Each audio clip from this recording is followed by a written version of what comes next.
नमस्कार. मी संतोष दुर्गे पाटील. आज आपण कर्जमाफी बद्दल जी मीटिंग मुंबईला झाली आणि कर्जमाफीचं जे आंदोलन महाराष्ट्रामध्ये झालं त्याबद्दल माहिती बघूया. त्याबद्दलची इनसाइड स्टोरी मी आज तुम्हाला सांगण्याचा प्रयत्न करत आहे.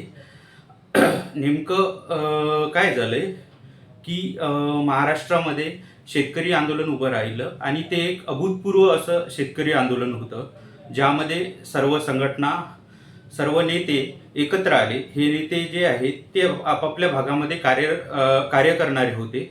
जसे कोणी पश्चिम महाराष्ट्र, कोणाचं कार्यक्षेत्र, कोणाचं विदर्भ, कोणी मराठवाड्यामध्ये काम करणारं, अशा पद्धतीचे नेते सर्व एक अभूतपूर्व जी म्हणू शकतो आपण एकी, ती या शेतकरी आंदोलनाच्या निमित्ताने शेतकरी नेत्यांची एकी यामध्ये दिसली. तशाच पद्धतीनं शेतकऱ्यांचा त्यामध्ये उत्स्फूर्त असा प्रतिसाद होता.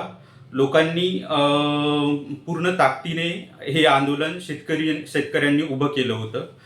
शेतकरी आंदोलन होत असताना शेतकऱ्यांना सर्वप्रथम एक कोर्टाने सुमोटो याचिका दाखल करून त्यामध्ये त्यांना रोड खाली करण्याचं सर्वप्रथम सांगण्यात आलं आणि रोड खाली करा आणि 6 वाजता जो आहे तो रस्ता पूर्णतः क्लिअर करून द्या, अशा पद्धतीची त्यांना वेळेवर नोटीस आली.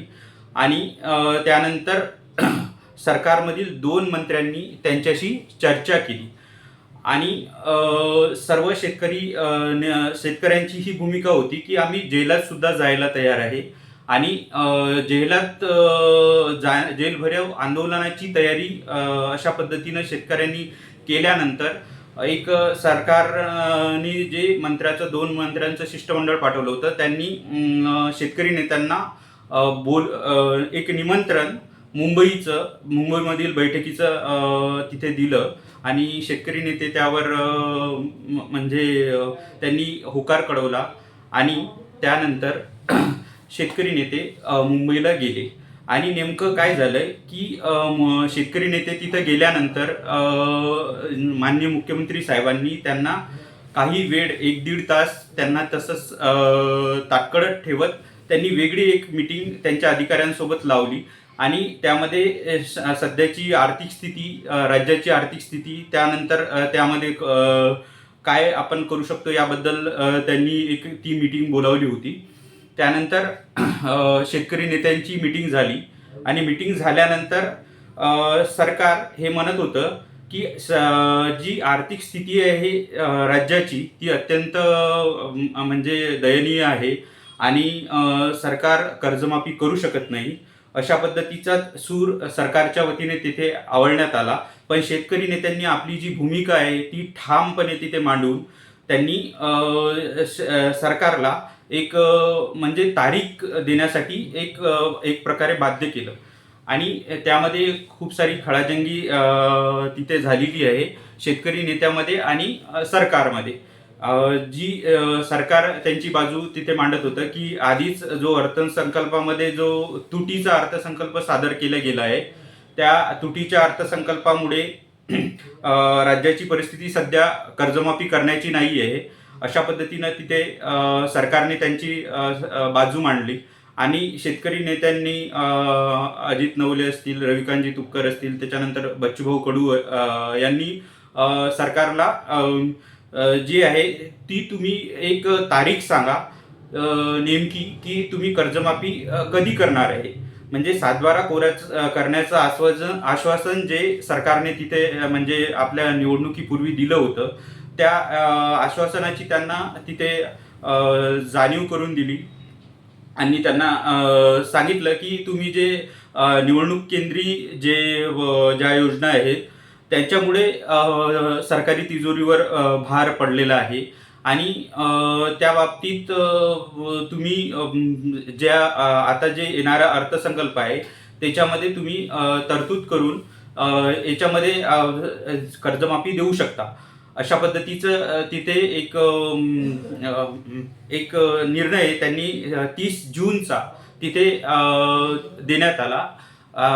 आता काही सोशल मीडियावरनं यावर टीका होत आहे तर ही म्हणजे टीका करण्याची योग्य वेळ नाही आहे. ही टीका करण्यासाठी थोडंफार खूप म्हणजे काय म्हणतात त्याला आपण खूप घाई केल्या जात आहे.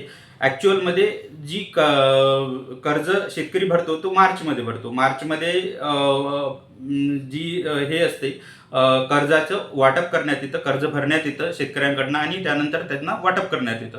पण शेतकरी नेत्यांचं असं मत आलंय की 31 मार्चमध्ये जे चालू खातेदार आहेत ते चालू खातेदार हे थकीत होतील आणि त्यांना आरबीआयच्या नियमानुसार त्यांना सुद्धा कर्जमाफी मिळेल. म्हणजे ज्या पद्धतीनं आधीच्या 2 कर्जमाफ्यांमध्ये झालं 25,000 आणि 50,000चं जे अनुदान प्रोत्साहनपर देण्यात आलं, म्हणजे जे चालू खातेदार आहे त्यांना कर्जमाफीचा फायदाच मिळाला नाही. काही जणांना देण्यात आलं, काही जणांना देण्यात सुद्धा आलं नाही. अशा पद्धतीचं जे आधीच्या कर्जमाफीपासनं शेतकरी नेत्यांनी एक काय म्हणतात त्याला एक हे घेतली, त्यापासून धडा घेऊन या वेळेस त्यांनी एक जो डाव आहे तो सरकारवर उलटवलेला आहे. ॲक्च्युअलमध्ये सरकारनी त्यांना गुंडाळलं अशा पद्धतीची जी टीका होत आहे, तर मला असं वाटते की ही थोडीफार मला वाटते घाई होत आहे त्याच्यामध्ये.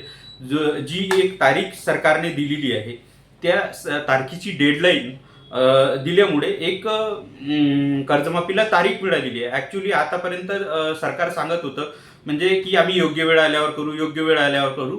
तर ती योग्य वेळ आणायचं काम ह्या आंदोलनामुळे घडलेलं आहे. ते एक काय म्हणू शकतो या आंदोलनाचं सक्सेस आहे. जो GR या आंदोलनाच्या मीटिंग सुरू असताना किंवा त्या दिवशी काढण्यात आला, जी समिती गठीत करण्यात आली, त्या समितीचं आश्वासन आधीच देण्यात आलं होतं, पण ती समिती अस्तित्वात नव्हती. ती समिती आतापर्यंत फक्त तोंडी बोलण्यावरच होती. ती समिती अस्तित्वातच नव्हती. पण जिहार काढल्यानंतर एक त्या समितीला म्हणजे ती समिती गठीत करण्यात आली आणि प्रवीण परदेशी यांच्या नेतृत्वाखाली ती समिती एप्रिलच्या पहिल्या आठवड्यामध्ये अहवाल सादर करणार आहे आणि त्या अहवालावर 3 महिन्यामध्ये सरकार डिसिजन घेईल आणि शेतकऱ्यांची कर्जमाफी जी 30 जूनपर्यंत त्यांनी सांगितलेलं आहे, तर ते 30 जूनपर्यंत करण्यासाठी सरकार बाध्य आहे. तशा पद्धतीनं तुम्ही 31 मार्चपर्यंत 31 मार्चला कर्ज वसुली करू नका असं बावनकुळे यांनी सुद्धा बँकांना आणि यांना निर्देश म्हणजे सांगितलेलं आहे, तोंडी सांगितलेलं आहे त्यांनी. त्या दिवसची बाईट होती त्यांची. तर अशा पद्धतीनं इनसाईड स्टोरी त्यामध्ये घडलेलं आहे.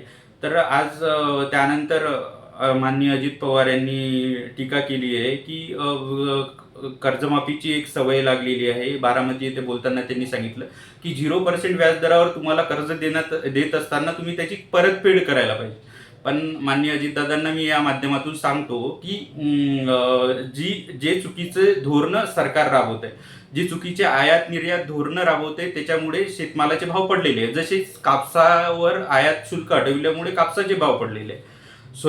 सोयाबीनची निर्यात मोठ्या प्रमाणावर होत नसल्यामुळे सोयाबीनचे भाव पडलेले आहे. यामुळे शेतकरी आज आर्थिक संकटात अडलेला आहे.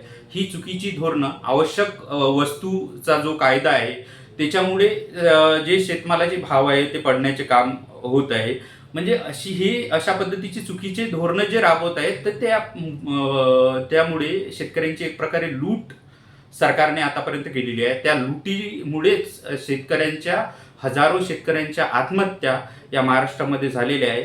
मला वाटते माननीय अजितदादाजी, तुम्ही जर असं म्हणत असाल तर तुम्ही याची सरकार म्हणून एक नैतिक जबाबदारी घ्या ना. एक सरकार म्हणून जे आत्महत्या झाल्या आहेत ते चुकीच्या आर्थिक धोरणामुळे झालेले आहे, त्याची एक नैतिक जबाबदारी घ्या ना. तर त्या लुटीचा परतावा म्हणूनच शेतकरी कर्जमाफी मागतोय ना. आज जे शेतकऱ्यांची जी आर्थिक परिस्थिती खालावलेली आहे त्याला कुठेतरी सरकारी धोरण सुद्धा जबाबदार आहे असं माझं मत आहे. अशा पद्धतीचं जे वक्तव्य आहे मला वाटते माननीय अजितदादांनी टाळावं या निमित्ताने असं मला वाटते. आणि जी टीकाकार मंडळी आहे त्यांना पण मला असं वाटते की आव्हान करावं वाटते की अशा पद्धतीनं आपण जी टीका करण्याची घाई करत आहे एक पद्धतीने ते पण चुकीचं आहे. आज जे या कर्जमाफी आंदोलनातनं जे मिळालं ते ती जर ते साध्य नाही झालं तर उद्या चालून आपण त्यापेक्षा मोठं आंदोलन उभारू असं शेतकरी नेत्यांनी त्यावेळी सांगितलंय. त्यामुळे आपल्याला आता जस्ट वेट अँड वॉचची भूमिका घ्यावी लागेल आणि जस्ट वेट अँड वॉचची भूमिका घ्यावी लागेल आणि जे आणि मला एक या टीकाकाराच्या निमित्तानं मला एक आठवलंय की जी भांडवली काय म्हणतात त्याला, एक भांडवलदाराची कर्जमाफी 16 लाख कोटीची या देशामध्ये झालेली आहे. तर ती 16 लाख कोटीची जी राईट ऑफ झाली कर्ज, तर त्या संदर्भात सरकारला कोणतीच समिती नेमावं वाटली नाही. म्हणजे सरकारची जी ही दुटप्पी भूमिका आहे हे पण एक आपल्याला मला अधोरेखित करायचं आहे की 16 लाख कोटीची कर्जमाफी होत असताना कोणतीच समिती गठीत करण्यात आली नाही. त्यामध्ये म्हणजे अशा लोकांना आपण देण्यात आली नाही की जे खरंच म्हणजे त्या स्टेजला पोहोचले. जसं आता कॉर्पोरेट क्षेत्राकडे ऑलरेडी 10 लाख कोटीचा कॅश बॅलन्स आहे ना. आता त्यांना गरज नाहीये कर्जमाफीची, कर्ज राईट ऑफ करण्याची, पण त्यांना कर्ज राईट ऑफ करून दिले. म्हणजे त्यांना 16 लाख कोटीची कर्जमाफी दिली, पण त्यांच्यासाठी कोणती समिती अस्तित्वात आली नाही, त्यांच्यासाठी कोणती आर्थिक शिस्त नव्हती. आणि काय म्हणतात त्याला, आर्थिक शिस्त फक्त शेतकऱ्यांसाठीच आहे. माननीय अजितदादा यांना मला सांगायचं आहे की साहेब, तुम्ही अशी दुटप्पी भूमिका घेऊ नका. जर आर्थिक शिस्त शेतकऱ्यांना आहे तर भांडवलदारांना पण आर्थिक शिस्त लागायला नको का? एक त्यांना पण तुम्ही समज द्या की. आणि माननीय उच्च न्यायालयाने जे सुमोटो याचिका दाखल केली, मी अत्यंत म्हणजे माननीय न्यायालयाचा सन्मान करणारा व्यक्ती आहे, त्यांच्याबद्दल मला प्रचंड आदर आहे. पण एखादी सुमोटो याचिका जी हजारो शेतकरी मरतायत वर्षानुवर्ष, त्याबद्दल पण त्यांनी दाखल करून घ्यावी अशी माझी विनंती आहे त्यांना. जे पीक विमा कंपन्या शेतकऱ्यांना नाडतायत, त्यांना अक्षरशः 2-5 रुपयाची मदत देऊन लुबाडताय, त्यांच्याबद्दल पण एखादी सुमोटो याचिका आदरणीय न्यायालयाने दाखल करून घ्यावी अशी माझी त्यांना नम्र विनंती आहे. जर कसं आहे की शेतकऱ्यांच्या बाबतीतच दुटप्पी भूमिका इथल्या व्यवस्थेने घेऊ नये आणि शेतकऱ्यांच्याच बाबतीत नेमकं म्हणजे अशी राजकारण करू नये, शेतकऱ्यांच्या प्रश्नांवर राजकारण करू नये असं माझं स्पष्ट मत आहे. एवढंच बोलून मी माझे संपवितो. धन्यवाद.